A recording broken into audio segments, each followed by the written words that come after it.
This is CGTN, China Global Television Network. By 2050, the demand for food will be 70 to 100% higher. A technique for imaging biological molecules has produced its highest quality pictures to date. Where artificial intelligence is being used.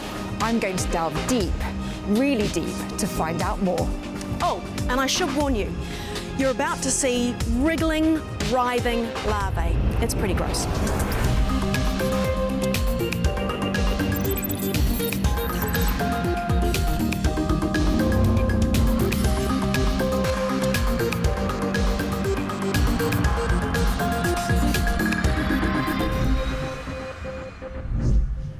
I'm Emma Keeling. And I'm Shini Somara. And you are watching a Razor End of Year episode special. As you can see, we've gathered here on this cold, fresh air day in a COVID-safe location of West London to look back on 2020. And because Shini and I need more friends, we're lucky enough to be joined by our fellow Razor reporters, Joe Colan. Hi.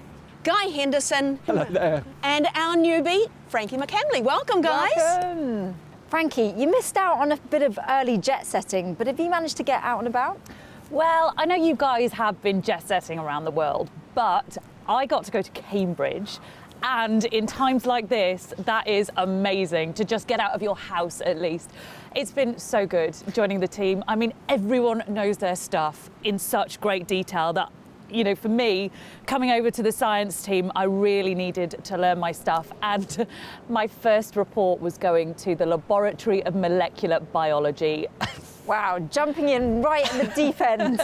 And interviewing a Nobel Prize winner. So getting to meet people like that in times like this is pretty amazing. The background in structural biology is that probably 1960, there were no detailed structures of biological molecules. That's all the enzymes, the muscle proteins, hemoglobin in the blood, and so on. The crystallographers who were having atoms and high resolution, they used to say, these electron microscopists, they're only looking at blobs. So we were called blobologists. I got to see this technique that can see individual atoms inside protein molecules. It was incredible. It's something I've never seen before, and this is the future. And being able to see that was really, really cool. So this is where it all happens. Welcome to the microscope. Okay. Should we have a look inside? Absolutely. So this is the microscope. This is where the magic happens. This is huge. Wow. That is incredible. I've never seen a microscope that big. Most of it is used for creating a vacuum and producing the electrons. Oh yes, we've all been chucked in the deep end. Joe, you got chucked in the deep end. You swam very well. How was 2020 for you? Well, I'd have to say it's been a really peculiar year, you know, not something that we anticipated. We started 2020 off to a fantastic start because we all got to get on with filming Razor, travelling, you know, doing what we do, and then suddenly everything came to a grinding halt. But we mobilised really, really quickly. I think, you know, we can sort of thank our entire team for just really rolling with what the pandemic brought. And so working from home, having to set up Zoom calls, you know, all of our fabulous DIY rigs with piles of magazines to get the right camera height and so forth. And we were very lucky, I think. All of us feel very honoured to have been able to interview all of those scientists and doctors and researchers really at the sort of front lines of the pandemic, the people who were really having to figure out how on earth do we deal with COVID-19. And I know that you and Shini especially conducted an enormous amount of really important interviews, and I think we all learned a lot as a result, being part of Razor and watching what each other was doing, and really benefiting, I think, from that sort of, you know, right on the cutting edge, groundbreaking information that was evolving as the months went by. I think one of the downsides, you know, there was the work and the content that was incredibly rich, but I also think there was an aspect to the year that's been quite lonely because in our work we get to go out and meet people and really work as a team. We have a fantastic team who works together and we've missed each other. You know, we were all stuck indoors and we didn't get to travel, we didn't get to be amongst all the scientists in the laboratories doing the work that they do. But luckily, you know, the lockdown lifted and we were able to sort of get back together and we're here together now reminiscing. So I guess the year is ending on a good note. I had to make my own tea in lockdown. It was shocking. But anyway, I mean, we all suffered a little bit. But it was a privilege to talk to all those people at the forefront of the COVID-19 research as well. But you actually got out of lockdown, I mean, legally, and into the wilds you went, Jo. Tell us a bit more about those stories. I did. I set out to sea, put my sea legs on. We got to film a story off the coast of Devon, and we filmed with the UK's largest offshore rope-cultured mussel farm. So this boat is the Holly May that's coming in. Good morning. I didn't really know anything about aquaculture and mussel farming beforehand, I have to admit. And it wasn't what I expected, and I was just really blown away, and it really sticks in my mind as a highlight this year because I really love the fact that you can introduce something into a natural environment and really just let nature take its course. And the ropes that are used in rope-cultured mussel farming are fibrous, and what that does is it provides a habitat for basically mussel larvae, so floating larval cells that are in the sea naturally anyway, and it gives them something to attach to. And what was incredible on the day, the 2 days that we were out at sea, is that you see these ropes, these lengths of rope being pulled out of the ocean that are so thick and just, you know, heavy with mussels that wouldn't have otherwise grown and attached to something. They wouldn't be there. And so you've got farming that's introducing nothing, you know, in terms of feed or machinery. You're simply hanging ropes, and what you get after a few months are these gorgeous, lustrous, juicy, you know, nutritious mussels. Hey, that is a whopper. That is beautiful, the big mussel, gorgeous colours as well. Yeah. And a little known fact, the shells of mussel sequester carbon. So, you know, a little happy coincidence on the side. Guy, what was your favourite moment of 2020? So many to pick from in such an unusual year, Shini. I mean, for me personally, certainly one of my favourite moments was travelling out of Berlin to this abandoned ex-military airfield from the Cold War era to film this story about this actually quite simple concept taken from the idea of railways, which have these big cables above them, translating that into essentially road technology. So you put these lines on highways, electric trucks can travel along them. They could lift up this piece of equipment called a pantograph, connect it to the wires, and just like a train, it would connect to an electric charge, and it would essentially be able to charge while it's moving along. And yes, this was a story which was essentially an idea of a big company, Siemens, and it would be tempting to think that there would then be this sort of big corporate PR machine behind it.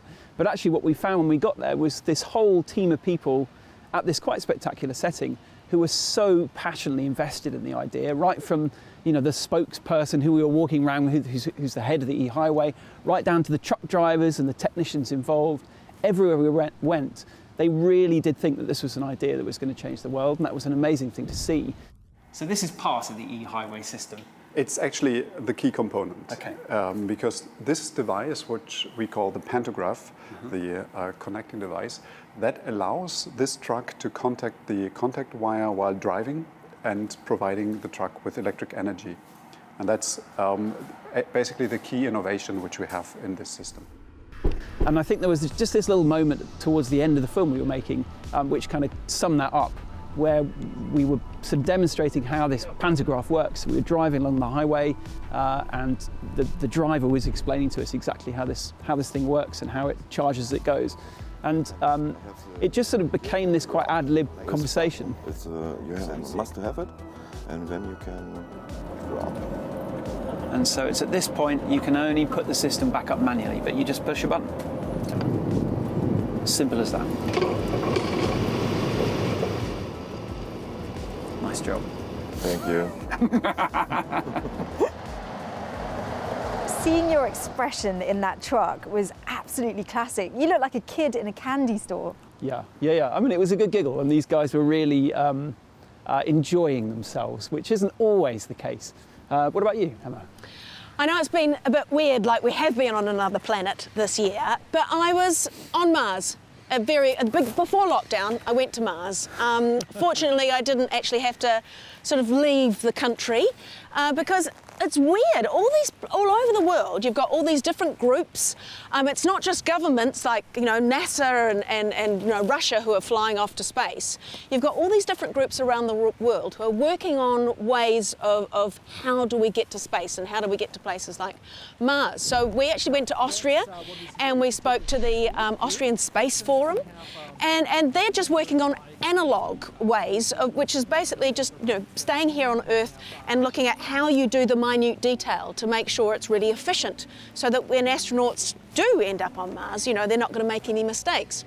So they talked about fail big and fail big now, and then it won't affect you when you're up in space. But we went to Airbus, and they had been helping to build the Rosalind Franklin rover.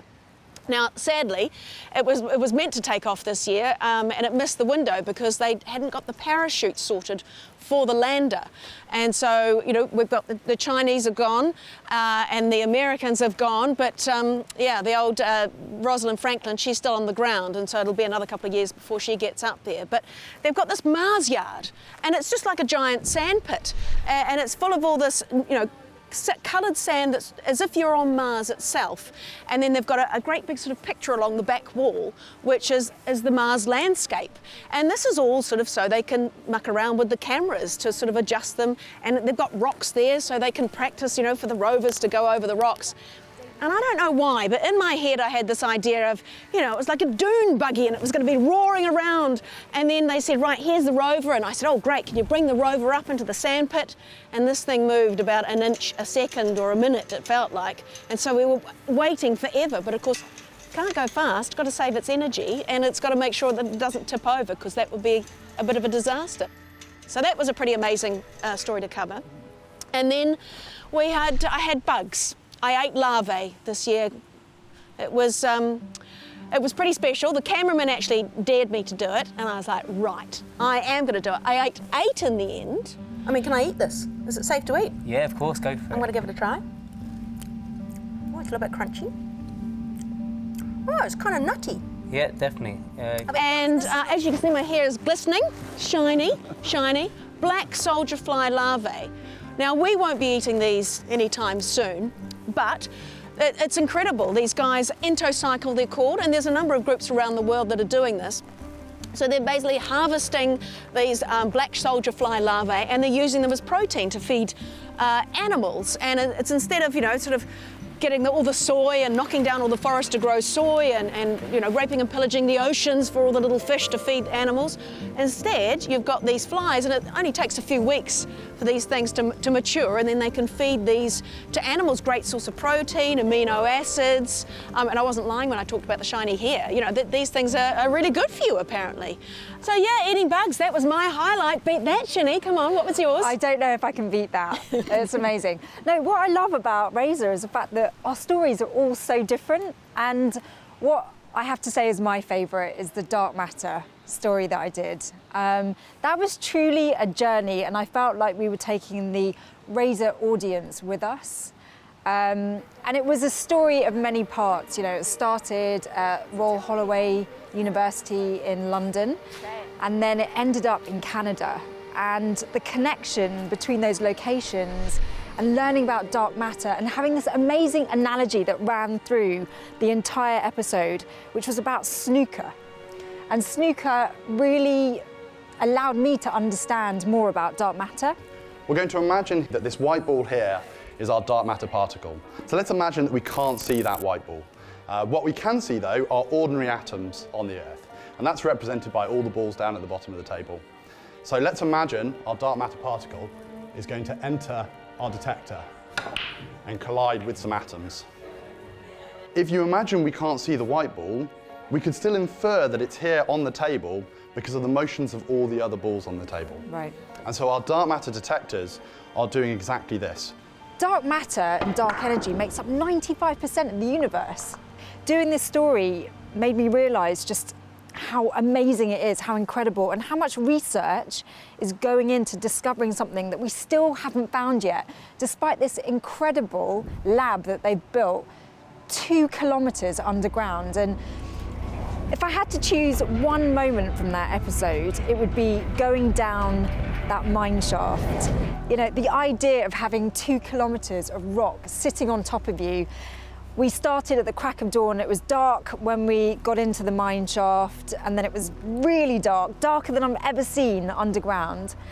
I think it's something that will stay with me for life. Here we are. Woo! Just the idea of the physics they're doing down there. You know, the detector, the technology, all of the ingeniousness and sort of innovation that's going into coming up with these experiments to try and find something that no one has found yet. I mean, they're trying to find the white snooker ball, essentially, and they're looking at how all the other snooker balls are ricocheting off this white snooker ball, and they're still looking.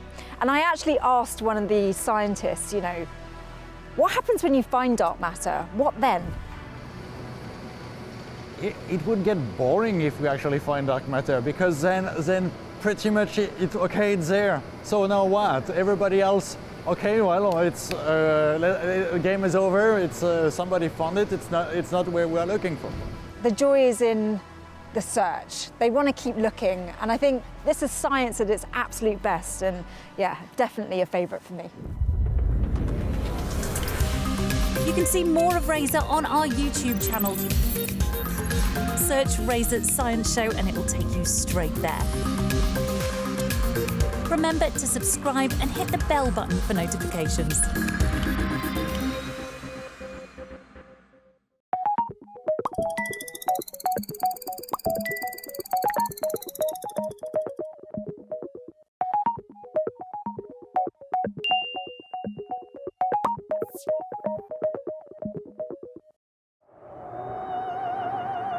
Life moves pretty fast. Ideas move at the speed of sound. Technology moves at the speed of light. If you don't filter out the noise, you might miss the details. We pay attention to the details because they matter, showing you a different perspective.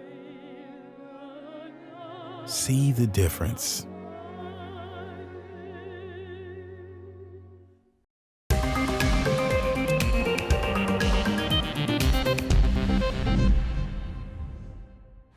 Welcome back to this Razor special where we're looking at the highlights of 2020. It may seem a weird thing to do considering we've already suffered through this pandemic. However, we're now going to give out some awards because there's been some incredible stories this year. Joe, I mean, if you could hand out an award to somebody you've spoken to this year, who would you give your award to?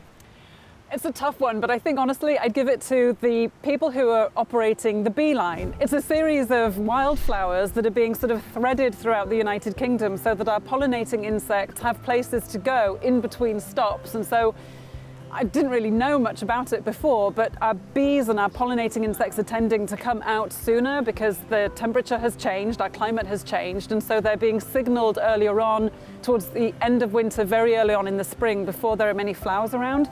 And so there's a lovely organisation called Beeline that are planting these lines of flowers essentially around the country. The chap we were out in the field with was just lovely. He kind of is a one-man band, incredibly passionate about what he's doing, really knowledgeable and just exactly the kind of personality who you want to give an award to because he's sort of galvanising the general public to really get behind this initiative.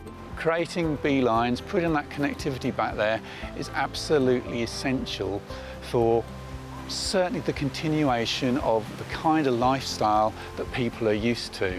It would be a very dull and boring world if we were to lose our pollinators. You'd go back to just having things like conifers and ferns, like it was in prehistoric days before all this wonderful abundance of florid beauty was created. What about you, Frankie? Well, Joe, my award would definitely go to the urban vertical farmers. I just thought it was such an interesting story and I had never seen anything like this before. And I walked into this building and it was this old converted school right in the middle of London and I'm thinking, is there really a farm here? I think I've been led up the garden path. Hi, Jamie. Hi Frankie, nice to meet you. Hi, am I in the right place? It doesn't feel like you've got a farm growing here. Yes, we've got 2 to show you today. But I opened the door and sure enough, there was this big farm, and what they had done is they were growing small vegetables on trays, and they just went up and up and up and up, and you kept going and they were as far as the eye could see, and we're in this crazy purple light. So our eyes are adapting, the cameras are all adjusting, going, whoa, how are we going to deal with this? And it was so interesting. There was wasabi, there was broccoli, you name it, it was there. And they were growing these microgreens. And I think the interesting part about this is they had taken the old technology and developed it into this new technology. And there's this part where they've completely revolutionized urban vertical farming. And you've got all of these vegetables growing on trays that switch every 12 hours. So they're in dark and they're in light. And then as this is happening, you've got broccoli trays going past you, going down little ramps. It was absolutely bizarre, and I've never seen vegetables on the run before. And I'm watching all this happening, and on top of that, I got to try some of these vegetables and these small little microgreens, they're called. That's the strongest. Basil. It's so strong. It makes the most amazing pesto. Oh, does it? Yeah. Do you often... I might take some home every so often. The taste was incredible. And I would just say that was amazing. It was so much fun. The team were really great, and I think they are at the forefront of vertical farming, and I can't wait to see the future of that. Emma, you've had some amazing times. Yeah, I mean, it's been one of those weird years. I was going to be one of the annoying people and sit on the fence and say, I want to give it to all the scientists, because, I mean, the collaboration across, all these different, groups and labs, and it's all the different countries. I mean, the politicians might be arguing, but all the scientists are working so hard to solve this pandemic problem. And, the people that are pushing aside their own research to work on COVID. So maybe there's a little bit of that. I'd love to give that award to everybody. But if I had to focus, I'm going to say Biome, and these are the guys who are working on mycelium. So this is mycelium, is you've got the fruiting body, as they call it, the mushroom on the top, and the mycelium are those little threads that sort of go through the ground underneath.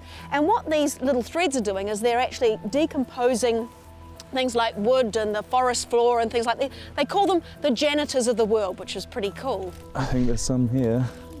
Oh wow, look at those beauties. Yeah. Oh, and there's little threads, is that it? There's the mycelium. What they're doing is they're taking mycelium and they're actually growing them into insulation panels. You might not know that the construction industry is probably one of the worst polluting industries we have. And so what they're trying to do is take some of that pollution out. So they're taking mycelium and they're sort of popping it on some grains, and this stuff just grows, it feeds, and then it puffs up. It looks a little bit like fluffy porridge, but it's, it's fungi. And it just grows and grows. They feed it a bit more, and then they sort of push it into these containers, and they make panels out of it, insulation panels that'll be going into the walls of your house. And the wonderful thing about this is, it's great for your health, because they don't have that sort of the nasty plastics and all that sort of thing going on. They're also very warm, and also they're great for sound. So maybe great for a sound studio. And they're working on all these different things that one day you'll probably be able to build a house out of all this sort of waste, like orange peel and grains and cocoa beans and things like that. So I think that's just one of those fantastic things. We're going back to nature and we're solving pollution problems, and once again, nature's got all the answers, so pretty fantastic. Shini, what about you? Well, same problem. There are just so many incredible people to choose from, but I'm going to go with a very different choice, because many of the people I've interviewed for Razor have already won awards of some kind, and so I'm going to go with Avi Schiffman, a 17-year-old who basically put together a website all about COVID. He used a technique called web scraping. And, this kid essentially used some really high technology to provide us all with key data. It was at a time when all of us were scrambling around, not knowing much about COVID. And there he was developing this website that had so much important data from all over the world. Governments were actually going onto this website. And, I think what I loved most about RV was the fact that he was so blasé. It shouldn't have to be hard to find the information. With my website, makes it really easy. You know, it's just a simple dashboard you can look at. Let's say you wanted to check up on like your entire family and each one of them lives like around the world. You don't have to go to, you know, 7 different like government websites just to see your individual countries and stuff. You know, everything is just all in one place. So one of the characteristics he had was that he admitted that he's just not very good at school. Yet he had all these people calling him for his skills in web technology. And so, yeah, definitely deserves an award from me. Guy, what about you? Shini, I think my award for this year would have to go to a Danish startup called MySkin, which we went to see right at the beginning of this year, pre-pandemic. Health tech, obviously health a big theme this year. But what was interesting about this particular company is on the face of it, it was quite challenging as a TV story because it was an app, which is quite a hard thing to make a TV story out of. It's just this thing on a phone. And secondly, they were quite modest and quite cautious about how they termed and how they described this app. They were careful to say that this was something that was designed to assist, to try and see whether you were at a high risk of having melanoma, a form of skin cancer. But they were very careful about saying it's not actually supposed to diagnose on its own. This is one of the feature set is really focused on a close-up image, where you can take several images over time to kind of identify if this mole is changing or developing in any way. And then we have elements where you have a more holistic view of this, and where you take photos of your skin areas, of your body parts, and with some of our technology you can get some support of identifying if new things is coming. But as we delved into this story, what became apparent is the implications, the potentially vast implications of this piece of technology, quite modest on its own. But essentially it was one of the first apps, health tech apps of its kind to be approved by any regulator anywhere in the world. And they and some of the health experts we spoke to as part of the piece were very much of the view and confident that this was sort of the first step in a broader sort of evolution of healthcare, where there were going to be many more powerful tools available to assist with healthcare, even moving towards diagnosing cancer. We can teach AI to find early signals of diabetes, congestive heart failure, multiple sclerosis, Parkinson's, Alzheimer's, and actually alert the clinician much sooner, and intervening sooner will cost less, be of benefit to the patient, and produce much more greater long-term value than simply curing. Prevention is indeed still the best cure. We're sitting here talking about all these incredible science and tech achievements, but let's face it, no end-of-year show would be complete without a few clips of, well, things that didn't quite go to plan. I've come to Imperial College London to see how scientists are decoding brain signals, effectively allowing people to control devices with their minds.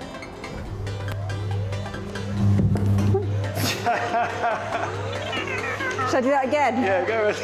Right, you take this way. Let's go. Okay, I'm this way. Lovely. You're this way. Oh, I'm locked out. You're locked out.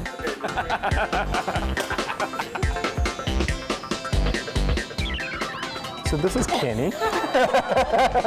Are you going to ask me, or am I going to have to tell you? Quiet, please. The first solid cryogenic electron mic. Bees pollinate a third of our food. Sorry. I'm locked out. It's not a matter of if, but when. Sorry. But only limited amounts are found here on Earth. In the past, it's great that. Sorry. To find out more about the revolution resolution. I did it wrong. Great, brilliant. Come on in. Wow. Now you made that one. Okay, that's good. Okay, This is thrilling television, isn't it? Hey, it's like watching paint dry. Yeah, can we offer my hand in the beginning? Okay. Okay, you step on one side first, all the way down, and then go up. Yeah. Wiggle, waggle, plate. Actually, that's significant. Started on Mars this year, and There's a blooper. and that, I guess, brings us perfectly back to here.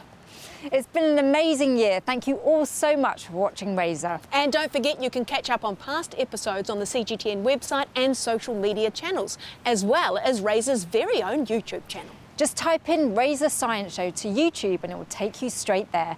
And don't forget to subscribe and hit the bell button for notifications. Thanks for watching, guys. Bye. Bye.